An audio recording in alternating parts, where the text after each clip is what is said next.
শুটিংয়ে গিয়েছিলাম। তখন আমি মাওয়াতে ছিলাম, বিক্রমপুর মাওয়াতে। তখন আমার একটা গানের দৃশ্য ছিল, গানের দৃশ্য অভিনয় করছিলাম। হ্যাঁ, জ্যোৎস্না বলতে বেদের মেয়ে? না না না, শুধু জ্যোৎস্না, শুধু জ্যোৎস্না। তখন আমি একটা গানের শুটিং করছিলাম। তখন হঠাৎ গানের শুটিং করতে করতে তখন দেখি যে একটা বুড়িমা হাঁটু জলে আমিও বসে আছি। হ্যাঁ, শুটিং করছি বসে বসে, হ্যাঁ, ঘাট মাছতেছি, শরীর মাছতেছি, এরকম দৃশ্য ছিল। তখন বুড়িমা মানে নদীর ঘাটে স্নান করতে যেয়ে, হ্যাঁ, স্নান করতে যেয়ে আর কি যা করতে হয় দৃশ্যাদি। হ্যাঁ হ্যাঁ, গান ছিল, এটাতে গান ছিল। তো তখন দেখি যে এক বুড়ি, হ্যাঁ, বুড়িমা আর কি আমাকে এত রাত্রে মানে মোমবাতি দিয়ে আমাকে দেখতেছে আমার কাছে এসে।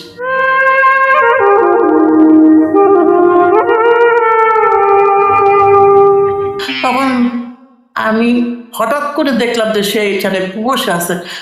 বললাম যে বুড়িমা, আপনি তো পড়ে যাবেন, এত এরকম মানুষ আপনি? বলো, আমার নাতনির সাথে আসছি মা।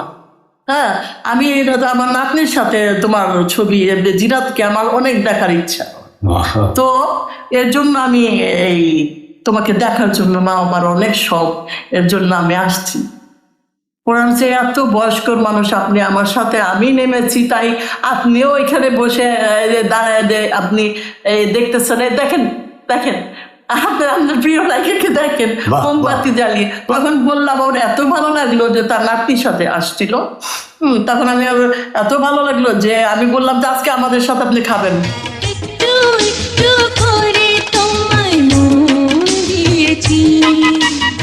তারপর বুড়িমাকে বললাম যে বুড়িমা, আপনি আজকে আমার সাথে খাবেন, জিরাতের সাথে খাবেন, হ্যাঁ খাবেন তো?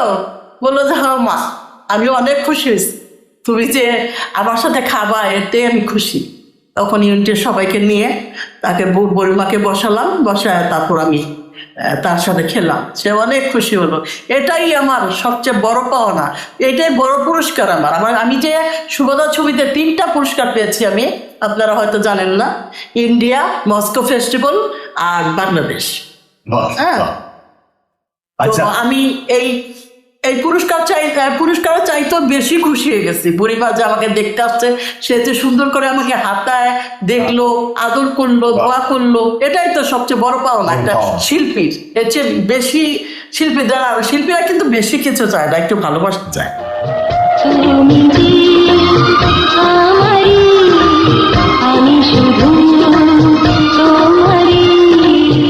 আর কোনো নায়িকার সাথে তোমার বন্ধুত্ব ছিল, যাদের সাথে সম্পর্ক ভালো ছিল? সবার সাথে ভালো ফ্রেন্ডশিপ ছিল। রুবেল, তারপর বাপ্পারাজ, মান্না ভাই। নায়িকা? হ্যাঁ, নায়িকাদের সাথে আমার চম্পা আপু, তারপর রীতি আপু মারা গেছেন। ওনাকে অনেক খারাপ লেগেছে আমার, উনি অনেক অল্প বয়সে মারা গেছেন।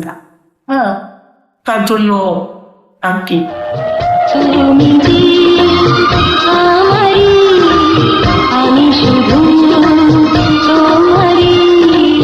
চলচ্চিত্রের যে অবস্থা এখন, বাংলাদেশের চলচ্চিত্র আর তোমাদের সময়কার সেই চলচ্চিত্র, প্রজন্ম অনেক কিছু শিখেছে। আমরাও জীবনে অনেক কিছু শিখেছি সিনেমা দেখে, এখন সেটা হচ্ছে না। এ প্রসঙ্গে বা এ সম্পর্কে তোমার চলচ্চিত্রের উদ্দেশ্যে বা শ্রোতা দর্শকদের উদ্দেশ্যে, ভবিষ্যতের উদ্দেশ্যে তোমার কোনো সংলাপ, তোমার কোনো ভবিষ্যৎবাণী বা তোমার কোনো শুভকামনা, তুমি কি বলতে চাও এক কথায়?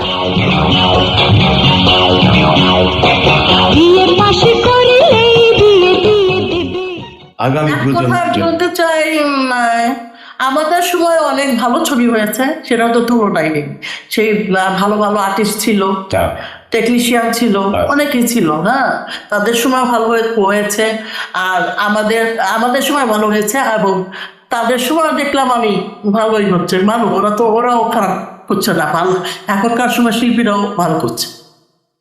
হ্যাঁ, ভালোই করছে। আমি কি বলবো, একটা ছবি দীর্ঘ 32 বছর পর আমার ভাইয়ের সাথে, ছেলে মেয়েদের সাথে, বউর সাথে, আমার ফ্যামিলির সবাইকে নিয়ে আর কি বললো যে মা মন ভালো করা যায় কিভাবে।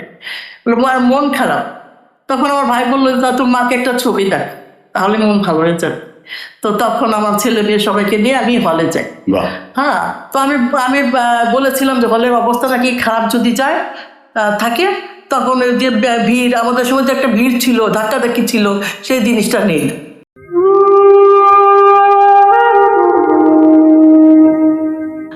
তখন আমার ছেলে মেয়ে, ভাই, হ্যাঁ, ওরা বললো যে তোর মাকে একটা বাংলা মুভি দেখা, তাহলে তোর মা মন ভালো হয়ে যাবে। তখন আমি বললাম যে বাংলা মুভি আমি হলে যাব? হলের অবস্থা না, ভালো না তো হলের অবস্থা। আমি তো অনেক ভিড় ছিল আমাদের সময়, অথচ যাওয়াই যেত না। হ্যাঁ, তো তখন আমার ভাই বললো যা তুমি আপু তুমি চেয়ে দেখো ভালো লাগবে তোমার। এখন হলের অবস্থা অনেক উন্নত, সব কিছু উন্নত। হ্যাঁ, এর জন্য তখন গিয়ে দেখলাম যে সত্যি তাই। আমি ছবিটাও দেখেছি, ছবিটা বনলতা এক্সপ্রেস ছবিটা ছিল। সেই ছবিটা আমি দেখেছি। সেই ছবিতে সবাই খুব ভালো করেছে। বিয়ের পাশে করে এই বিয়ে দিয়ে কুতু কুতু খা